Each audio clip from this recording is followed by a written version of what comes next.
Hello friends, welcome to this video. In this video we are discussing the answer key of LDCE exam for the year 2024 paper 2. In this video we'll be telling you the correct answers of all the questions which came in the examination hall. The questions in this year were very direct, and last time we saw similar question paper in year 2019 and 2020 where the questions were very direct and to the point.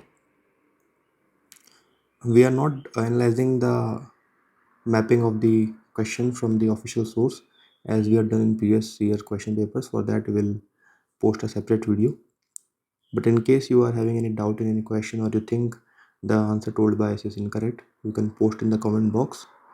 We'll reply, post the page number of the official source which we have used for reference to find out the right answer. So let's begin this question paper. Question 1 says a containing note explaining among other things history, development of policy, procedure, latest position designed to serve complete background material for review of existing policy or procedure and a brief for preparing replies to parliament questions or notes for supplementaries thereto, and induction of training material is called. It's a standing note. It's a question from Manual of Office Procedure. So we are beginning with Manual of Office Procedure section in this paper. It's a definition. Question 2, which of the following statements regarding master circulars are not correct? So we have been asked statement which is incorrect. So statement 1 and 3 are wrong. 1 and 3 are right. Only statement 2 is incorrect. So right answer is B. Next question. Which of the following statements regarding the standard process sheet which is an aid to processing are incorrect? Again, incorrect is asked. So clearly it is a mechanism used in an office to arrive at a decision. It is correct. So only if we eliminate one, we are left with option C and D. It helps in office in locating the previous papers having bearing on the subject. No, it is not that tool. It is just to make processing of the routine cases easy. So statement 2 and 3 are incorrect. Right answer is option D. Statement 4. Executive power of union formally vests with the President, Minister of State with Cabinet with independent charge also attends all cabinet meetings. No, he does not attend all cabinet meetings. He attends the meetings which pertain to his subject matter. So 2 is incorrect. Hence the right answer is option B. In the context of guidelines on noting, which of the following is called no noting case? Ephemeral cases is another name for no noting cases. Option D. Which of the following statements is not context of redressal of grievances is not correct? A complaint sent by email shall be attended to. No, that complaint will not be attended. Option C is the right answer. Which of the following are tools of knowledge management used in ministries and departments? All of them are the tools of knowledge. You can refer to MOP. It is a box given where tools of knowledge are mentioned. And all of them, apart from some other tools, are given there. Question 8 says most appropriate form of communication for obtaining legal advice from Department of Legal Affairs. So definitely letter and demi-official letter are out of question. OM and ID note can be the solution. But if you read the official source, ID note definition matches very closely with this case where we have to seek advice from a department on some matter. So ID note is the most appropriate answer. Consider the following statements regarding citizens charter. So statement 1 and 4 are right. Statement 2 is very pet statement. Citizen charters are not enforceable in any court of law. So if you eliminate D, you will reach the right answer automatically. Who is chief accounting authority? Again a repeated question every year. CPSC asks almost every year. Secretary of the Ministry Department. Option C. Which of the following statements in context of the process of decision making is correct? So legislative proposals require cabinet approval and then they are introduced in parliament. Option C. Consider the following statements regarding filing of papers. Option C is the right option. Routine receipts are not required to be placed in file as given in option 3 to make the file less bulky.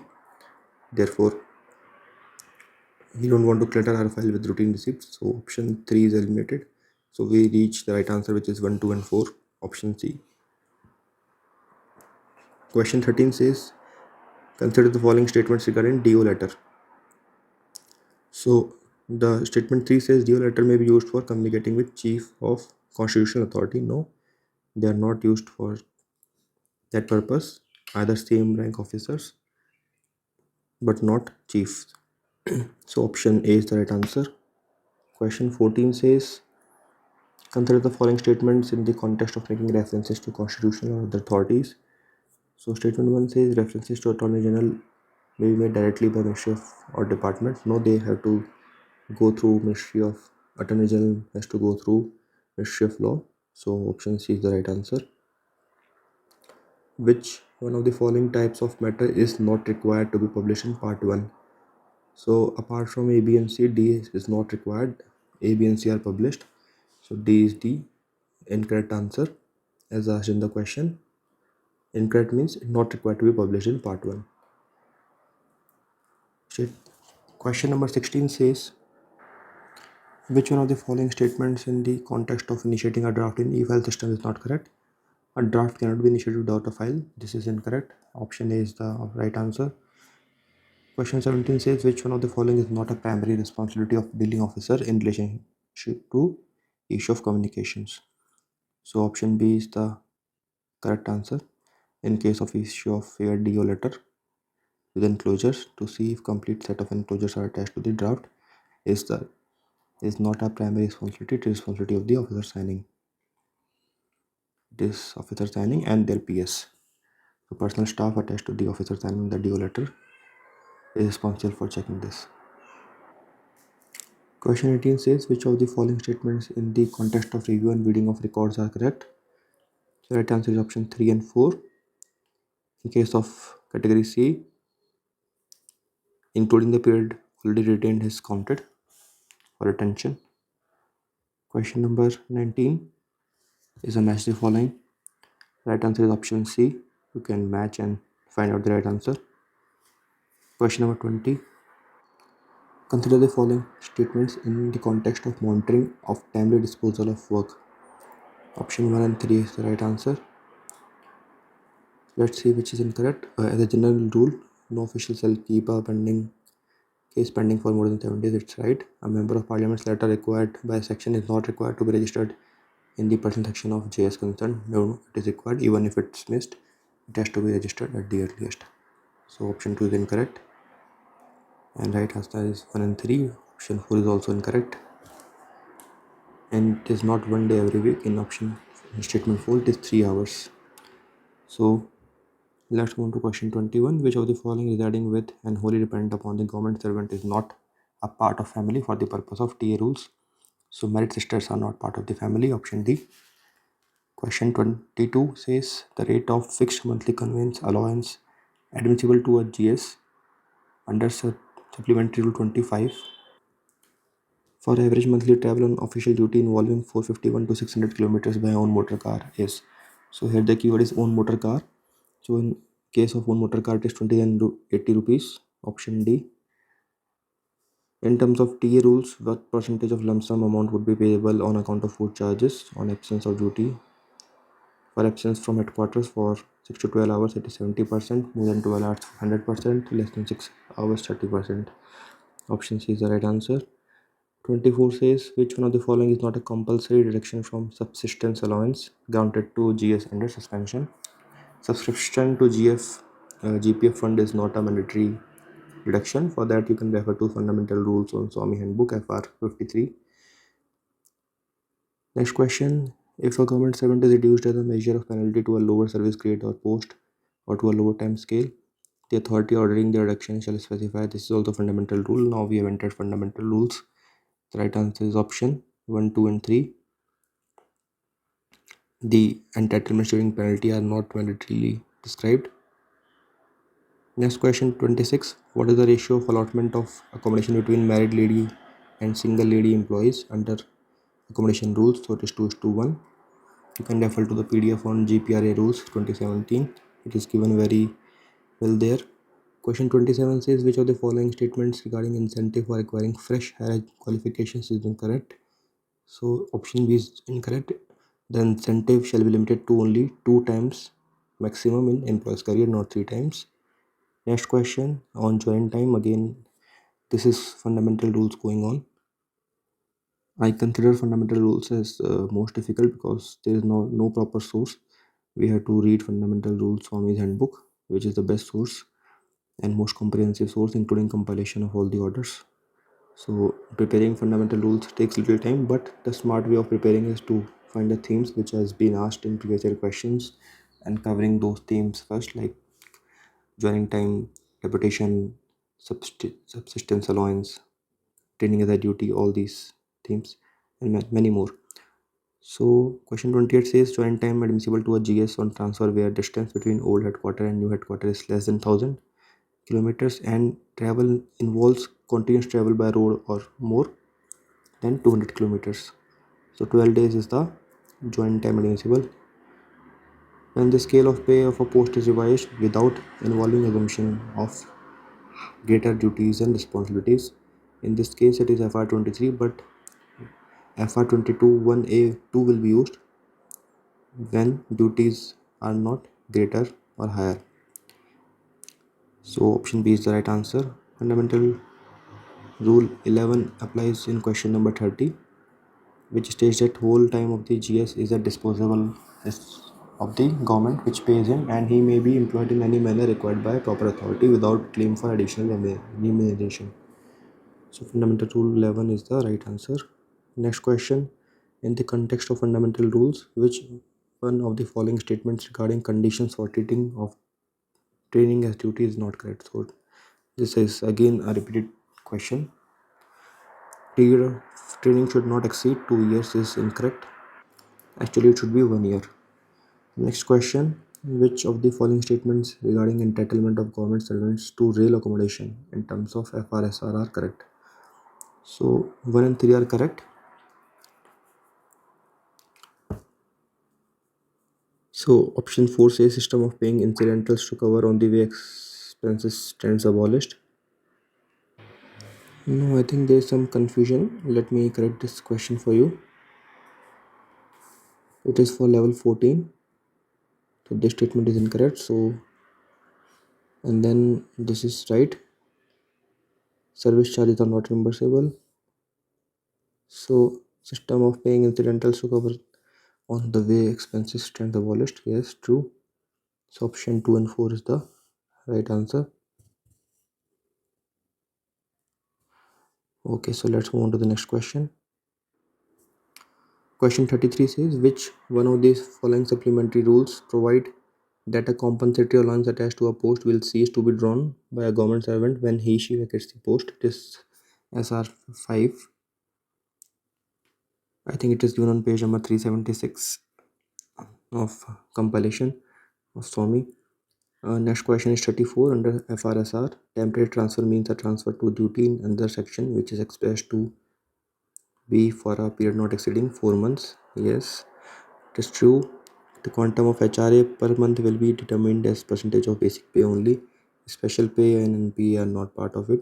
For special pay, you can refer to House Rent Allowance Compendium, and for NPA, you can refer to the HRA OM, in which it is clearly mentioned that NPA will not be part of emolument for calculating HRA. 36 says, as per FRSR, which of the following payments received by GS will be subject to crediting one third of amount to the general revenues? So option D is the right option. Receipt of sale proceeds or royalties on a book which is a mere compilation of GR regulations and procedures. Next question is 37. In terms of GPRA rules 2017, highest type of residence for level 2 officer is type 4A, option C.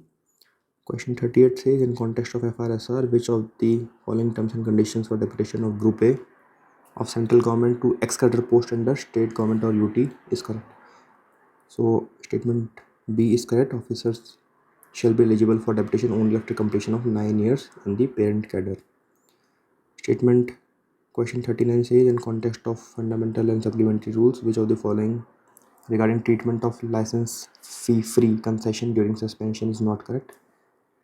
Statement D says if the period of suspension is stated as one spent on leave, official will be refunded the license fee charged for the entire period. This is incorrect.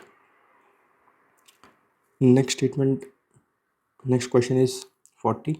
In the context of FRSR, which one of the following is not a condition for alteration of DOB? Statement 1 is incorrect because the request has to be made within 5 years of entry into GS. Question 41 says in the context of instructions contained in FR, which one of the following types of appointments will be treated as deputation foreign service?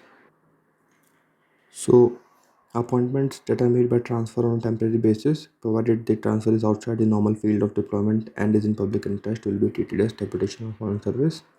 Option D is the right answer. Question 42. In terms of FR, prescribed ceiling in respect of hospitality related to expenditure in case of course director of training establishment is 8,000. It is covered in a recent OM of Ministry of Finance. For director rank officer, it is 8,000 rupees. It has been revised.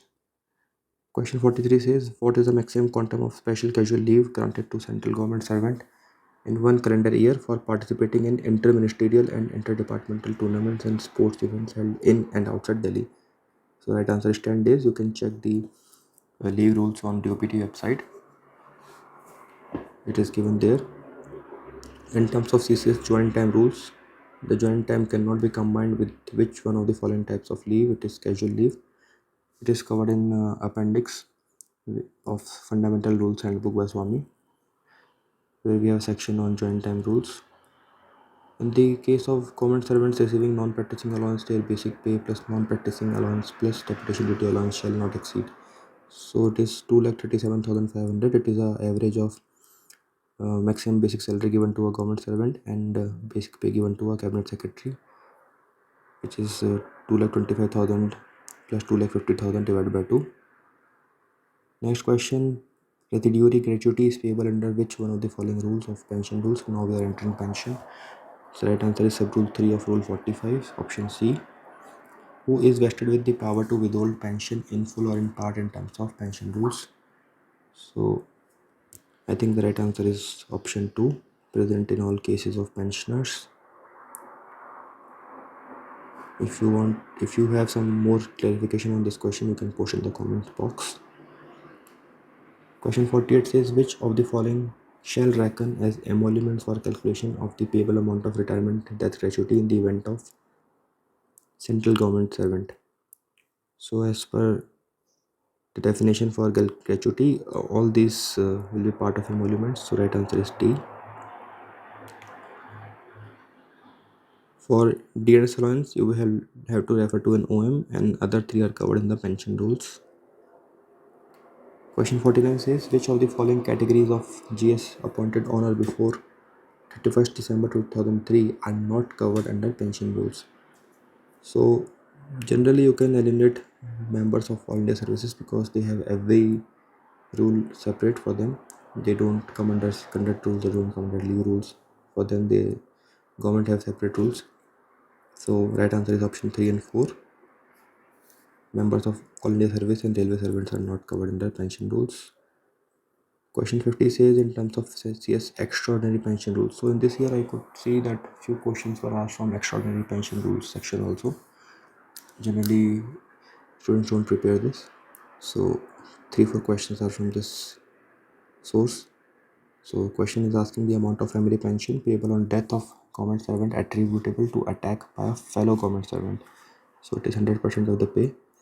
51 says in terms of CCS pension rules, where two family pensions are payable, the amount of two pensions at normal rate shall be limited to 75,000. Question 52.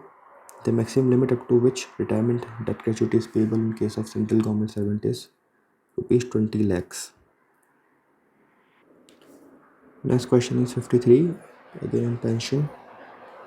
In terms of pension rules, compulsory retirement pension is granted by competent authority to a government servant who is compulsory retired from service as a measure of penalty.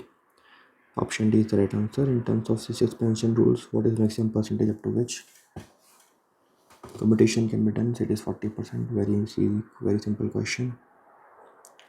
Question 55 says CCS pension rules. Again, which of the following statements are correct? 1, 2 and 3 is correct. Statement 4 says for 5 years or more but less than 11 years of qualifying service, the rate of that gratuity shall be 6 times. It is not 6 times, it is 12 times. As per 56, she says extraordinary pension rules again. Which of the following constitute category D disability? So there are 4 categories. The natural causes not attributable to government service is 1, 2 and 4 are not group D. Only attack targeted against government servants by antisocial elements is category D disability. Others are part of group A or group B. Let's move to the next question. Question 57 says, in terms of pension rules, which of the following shall qualify for grant of family pension to the family of GS where GS dies while in service or after retirement? So there's a confusion in typing of this question. So as per statement 3, either the two cases are required, not both the cases together. But I am understanding that UPSC is asking broadly. So it will be, the correct answer should be 1, 2, 3, 1 or 3, 2. This should be the right answer, but still both the cases are eligible. So I'm taking option C as the right answer. Question 58 says, which of the following statements in context of pension rules is incorrect? So statement 1 is incorrect. Failure of pensioners to pay government dues is a misconduct for continuance of pension. No. For continuance of pension, it is not a misconduct. Hence option 1 is incorrect. Right answer is up 1 only, other are correct. Question 59 says, consider the following statements in the context of pension rules 2021. In the case of death of a government servant while in service, leaving behind no family and having made no nomination. So all these statements are correct. Right answer is 1, 2 and 3. Question 60, which of the following statements in context of commutation of pension rules is correct? Again, a question a bit difficult because it has been asked from commutation pension. Option 2 is given directly in the table on the question paper. Statement 1 says percentage of pension to be committed results in fraction of a rupee. Fraction shall be rounded off till the nearest rupee. This is right. Option 3 is also right. An applicant authorized a compensation pension on abolition of permanent post is eligible to commit up to 40% without medical. This is right. So right answer is option D. Question 61. Mr. A retired from central government servants. He got his pension committed up to 30%. Reduction of pension was effective from October 2013. Pension was revised in 2014. Orders came in 2015. A got his additional pension committed again in 2016. Reduction was given with the effect from 2016. So the main key knowledge point is that additional pension in the context of calculating the period of 15 years for restoration of committed portion, from which date it should be calculated. It will be calculated from the second date where his pension was increased. Hence it will be January 2016. So right answer will be option C. Next question 62. In which of the following circumstances a female pensioner is allowed to nominate her children for family pension after her death in precedence over her husband? So in all the three cases, means 1, 2 and all the three sub cases in statement 2 are eligible. So option D is the right answer. Question 63.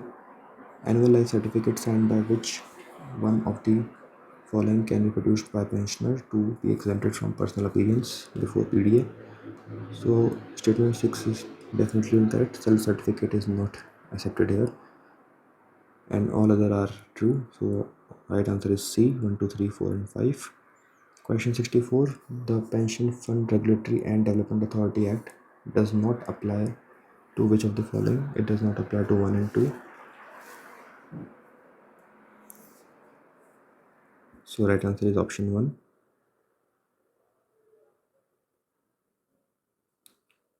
Question 65 says, Consider the following statements regarding payment of retirement debt gratuity under CCS pension.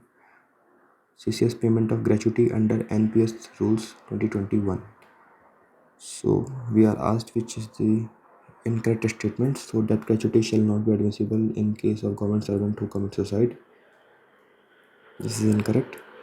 Statement 2 says a central government servant covered under NPS and discharged from service on disablement would be eligible for death gratuity in addition to benefits available from his accumulated pension corpus under NPS. It is right. Children of predeceased son shall be covered in definition of family. This is also right. So right incorrect statement is option 1. Now we are moving on to conduct rules. Consider the following statements in context of Rule 5 of Conduct Rules. So option 3 is incorrect. No prior permission is required to join foreign language courses. It is required due to its political nature and impact on national image. Therefore, 1 and 2 are the right options. Option D is the right answer. Question number 67 says, in the context of Rule 7 of CCS rules, the term strike includes, so all the 4 statements are covered in the definition of strike. Hence, option A is the right answer. In the context of Rule 15 of CCS conduct rules, consider the following statements regarding private trade or employment. So option 2 and 3 are the right statements.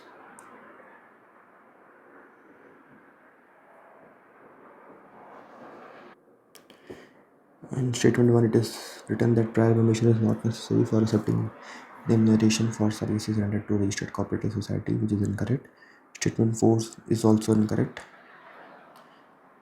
Next question 69. In the context of Rule 18 of CCS conduct rules, which of the following is not included in the term movable property? So A, C, D are included. Savings bank deposits are not included. So option B is the right answer. Question 70. CCS conduct rules are not applicable to. Again, IS officers, members of all India services are not included in conduct rules of CCS conduct rules. They have their separate all India service conduct rules. So this question has been asked multiple times in this question paper कि CC rules किस पे applicable होते हैं, conduct rules किस पे applicable होते हैं नहीं है, all these things, pension rules 3-4 बार पूछा है इस पेपर में. Question 71. Consider the following statements in the context of CCS conduct rules. So statement 1 says a government servant may be allowed to join education institution outside normal office hours without any restrictions. He can join but with restrictions. So option 1 is incorrect. Similarly, option 2 is also incorrect. A government servant should not give permission to approach court of law to redress his or her grievances. However, he is encouraged to use official arrangements or administrative channels before approaching the court, but he does not need any prior permission. And even if he approaches for permission, he should be told that he does not require any permission. So option B is the right option. 3 and 4 only. Next question is 72. In the context of CCS conduct rules, which of the following are members of family? So in case of conduct rules, it is little different. The people connected through marriage and are wholly dependent are also part. So option 2, brother-in-law but not wholly dependent will not come under family. Similarly, legally separated husband will also not be covered. So 1 and 4 are the right answers. Option C. 73 says, in the context of conduct rules regarding official dealings with the members of parliament. So this is statement 1 is correct.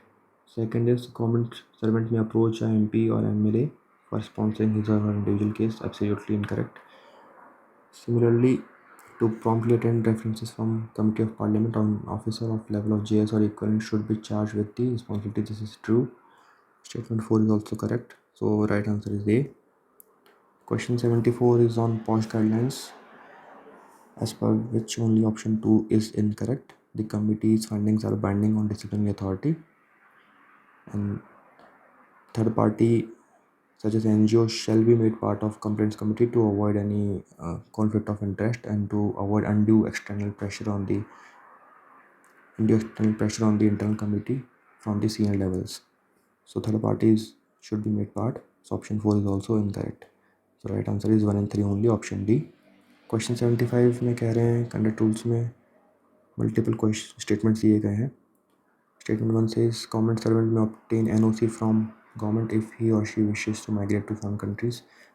So as per conduct rules, question does not arise for movement to foreign countries while in government service. So government service छोड़ने के बाद आप जा सकते हैं, उससे पहले question ही arise नहीं होता है NOC लेने का. So option 1 is statement 1 is incorrect. 2 and 3 are correct. Statement 3, the term employment does not include unpaid apprenticeship. So unpaid या paid दोनों apprenticeship is part of employment. So option 4 is also incorrect. Right answer is option A, 2 and 3 only. Question 76 says, which of the following types of recoveries can be made from subsistence allowance under suspension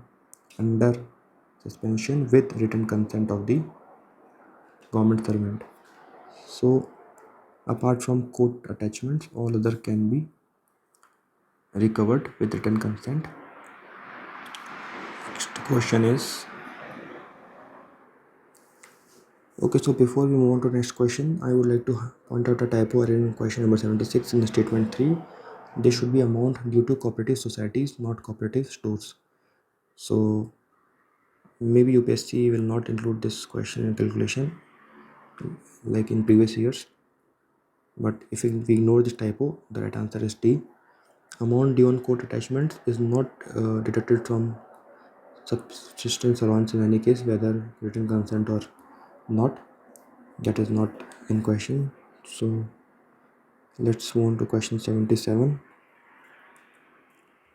Which of the following statements is incorrect in context of CCA rules 1965? Departmental proceedings are not vitiated if disciplinary authority makes a mention of the previous bad record of the child government servant. No, they are vitiated.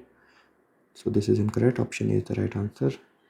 No appeal lies against which one of the following types of orders? Again, this is a repeated question from previous years.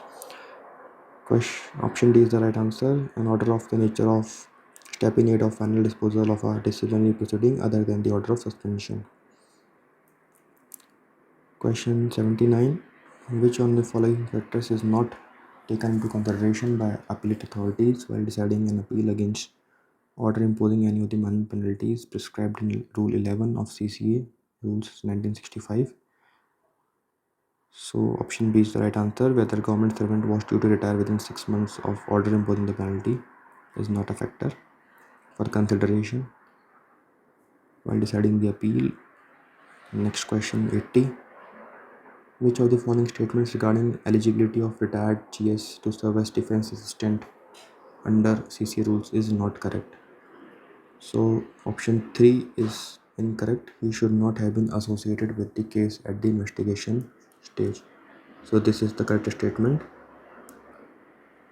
Other statements are incorrect. He should have retired from service from central or state. No, he should be retired from service under central, not state government.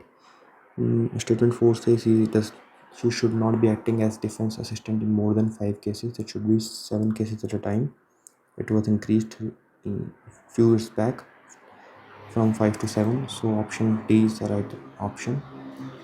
81 says, which one of the following is not a minor penalty? Very simple question. Recorded warning is not a minor penalty. 82, in terms of CCA rules, the time limit for concluding major penalty is 18 months. You will find it on CBC website's guidelines. Which of the following is correct? Period of limitation of appeal is 45 days as per CCA rules Rule 25. Question 84 says, consider the following statements in context of CCA rules. Again, application is asked. These rules are applicable to defense services personnel paid from civil estimates or defense civilians paid from defense estimates. Yes, they are applicable on them. Not applicable to member of IPS. He is a member of all India service. This is also correct. They are applicable to local recruited staff in missions abroad. No, it is incorrect. So option B is the right answer. Question 85 says, consider the following statements in context of CCA rules 1965. An order of suspension of a government servant amounts to reduced in rank. This Next question is, a government servant refusing to carry out written orders of superior officers should necessarily be placed under suspension? No. Option 3 is the right answer. Deemed suspension will not be valid after 90 days if it is not extended before the expiry of 90 days. So option C is the right answer. It is very basic question. Suspension is not any kind of penalty or reduction in rank. So let's move on to next question, 86. Now we are entering into leave rules. Which of the following is not correct in context of leave rules? CL is can be combined with all kinds of leave. No, we all know that. 87, the quantum of paternity leave is 15 days. Option B, government servant on commuted leave is entitled to leave salary equal to. So this is a tricky question. He is entitled to leave salary as he was drawing before going on leave, and in case of EL also this is the same leave salary which government servant was drawing before proceeding on EL. So option D is the right answer. Question number 89 says, which one of the following regarding grant of child adoption leave to a female government servant is are correct? So option 1 is correct. Then statement 2 says child adoption leave cannot be combined, so it can be combined with any other kind of leave. Option 3 is correct, so right answer is 1 and 3 only, option B. Question 90 says CCS leave rules shall apply to. So I was telling you that this theme has been asked multiple times in terms of CCA rules, leave rules, conduct rules, pension rules. So again, member of volunteer services are exempted, not exempted, but they are covered under their separate set of rules. Persons paid from contingencies are also not covered, so it only applies to 1 and 3. So right answer is option B. Next question is 91. Now we are entering into GFR.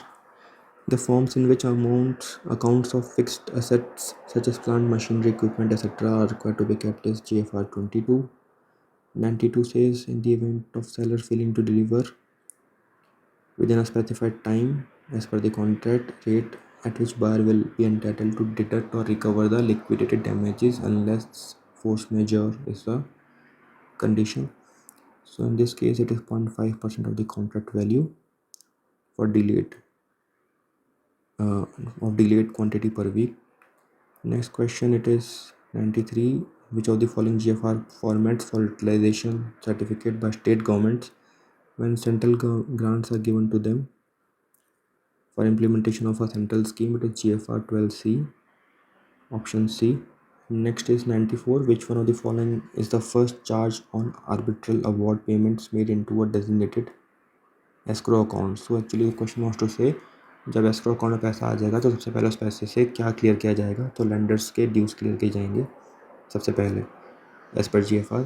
Question थोड़ा सा clearly frame नहीं किया गया, so option C is the right answer. 95 says departmental regulations having financial character necessarily require the approval of Ministry of Finance only. Yes, option B is right. 96 says, which of the following is not consultancy services as per GFR? Satellite imagery is not a consultancy services. Next question, as per GFR, the date by which approved and authenticated annual accounts are required to be made available by an autonomous body to the audit office is 30th June. Option B. Next question is 98. Provisions of GFR in case of purchase committee is constituted to purchase or recommend the procurement, the member of purchase committee should be reporting directly to any other member of such committee in case procurement value exceeds 50 lakh rupees. ये चारों ही important हैं, इन चारों factors की वजह से ही ये रखा गया है. So all these 4 are right answers. Question is 99. Consider the following nature of sanctions orders in terms of GFR 2017. The question is asking copies of which of the sanctions indicated above are required to be endorsed to the audit officers concerned. So only option 4 is correct. Orders issued by Department of Union Territory Government where audit and accounts have been separated. Next question is 100. Which one of the following components of the 6-tier classification in the DDG generally corresponds to functions of the government. So major head corresponds to the functions of the government. Hence the right answer is A. Question 101 says, as per GFR, what is monetary limit up to which a ministry or department at its discretion may directly execute repair works following due procedure indicated in GFR? So it is rupees 60 lakhs. This limit has been enhanced recently. Question 102 says, as per GFR, what are the powers to accept variation by review committee set up by the administrative ministry or department to review the progress of the work after a project costing 100 crore or above is approved? So it is within 10% of the approved estimates, review committee can accept the variation. So right answer is B. In terms of GFR 2017, the new competent authority to create new autonomous institutions is Cabinet, option D. In terms of provisions of GFR, maximum limit of the contract value that can be released as advance by ministries or departments of central government against increased contracts to a state or central government agency or a PSU is 40%. It is 30% for private bodies. Question 105 says, in terms of GFR, ordinarily the range of percentage to be procured at which a supplier is required to furnish the bid security. So 2 to 5% of the total value of goods is kept as bid security generally. Question 106, in case of certain items not available on GEM, and what is the value of goods that can be purchased on recommendations of local purchase committee? It is rupees 50,000 to 5 lakh. Earlier it was 25,000 to 2.5 lakh. So option B is the right answer. Consider the following statements regarding the levy of a fee on guarantees in terms of GFR 2017. Levy of a fee on guarantees. So option 1 and 4 are correct. As per statement 2, where the guarantee fee is not paid on the due date, fee should be charged at triple the normal rates. No, it is not triple, it is double. So option C is the right. Option statement 3 is also incorrect. So let's move on to the next question, which is 108. In terms of GFR, which one of the following is not a scientific ministry? So it is Ministry of New and Renewable Energy, which is not a scientific ministry as per GFR. Question 109. As per GFR 2017, ministry departments shall, after budget approval, project their annual procurement on GEM within 30 days. Option B. As per terms and conditions on GEM, purchase ceiling limit for automobile through GEM is, there is no limit for the purchase of automobiles on GEM. Question 111 says, in terms of DFPR, now we are entering into DFPR. The monetary limits for reappropriation in case of non-establishment expenditure is up to 15 crores. Question 10112 says, in terms of DFPR, expenditure on account of reimbursement of newspapers purchased or supplied to residences of officers shall be booked under other revenue expenditure. Option D. According to DFPR, powers of Secretary of Department concerned for negotiated or single tender or proprietary contracts and agreements are up to 25 crores. Option C. In terms of DFPR, which one of the following is also known as primary unit of appropriation? This is a very basic question repeated many times. Object head. Option D. Question number 115 says, which of the following is life of light commercial motor vehicle in terms of distance and length of use? As per DFPR, it is 1.5 lakh kilometers and 6.5 years. Question 116 says, which of the following does not fall under object head capital expenditure? The question is saying, which of the following object heads does not fall under capital expenditure? So digital equipment is part of revenue expenditure. All others are part of capital expenditure. Option B is the right answer. 117 says, the appraisal authority for scheme project whose original cost estimate is greater than 100 crore and up to 500 crore is, this is financial advisor of the ministry concerned for appraising project which is between 100 to 500 crores. Last third question, pre-investment activities up to what amount can be approved by secretary with concurrence of FA concerned, provided financial resources are available and in principle approval has been obtained. So it is 100 crores. Question 119 says, so these two questions are on LTC rules. Leave travel concession can be availed while on study leave. True. LTC can be availed during weekend alone. No, we need some kind of leave to be there. LTC can be availed during LPR provided return journey is complete before expiry of leave. Right. LTC can be availed by a suspended government servant. No, he cannot avail. His family members can avail. So option 4 is also right. Incorrect. So right answer is 1 and 3 only. It is option A. Last question is, consider the following statements regarding LTC claims. So in respect of LTC journey, the reimbursement of catering charges wherever the government servant opts for catering services while booking ticket in Rajdhani Express, it is a premium train, so this will be allowed as per new regulations. Then Ministry Department can admit LTC claims within 6 months if no advance is taken with concurrence of financial advisor. In the case where government servant could not submit due to circumstances beyond his control, this is true. Now statement 3 is little contradictory. It is saying that LTC advance up to 90% of the estimated cost of journey for both ways can be granted. Earlier it was 90%, but it was changed to 4/5 of the total amount. But if I choose 4/5, no option will match. So let's consider the old option, which is 90%. For performing LTC journey by air, the time limit for drawing LTC advance 65 days, right?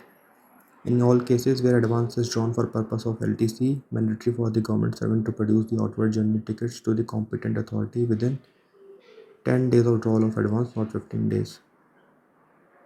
So statement 5 is also incorrect. So the statements which are correct are 1, 2 and 4. So as per the options given, only one option is matching, which is 1, 2, 3 and 4, and 3 I told you it's contradictory.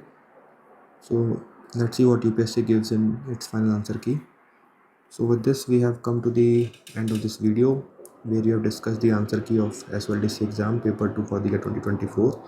If you differ with any of the questions or answers shared here, you can post in the comment box. We'll try to resolve it and try to find the right answer so that everybody can be benefited. We'll also try to share the detailed explanation of this question paper like we have done for previous years as soon as possible, where we will show the actual source and how the question has been copied or taken from the actual source with the page numbers and paragraph numbers wherever applicable. So we'll also post the answer key of question paper number 1 in due course. Till then, stay updated. You can subscribe to our channel, like this video and share this video with your friends so that maximum candidates can take benefit of the accurate answer key and a realistic score can be calculated. So till the next video, take care and goodbye.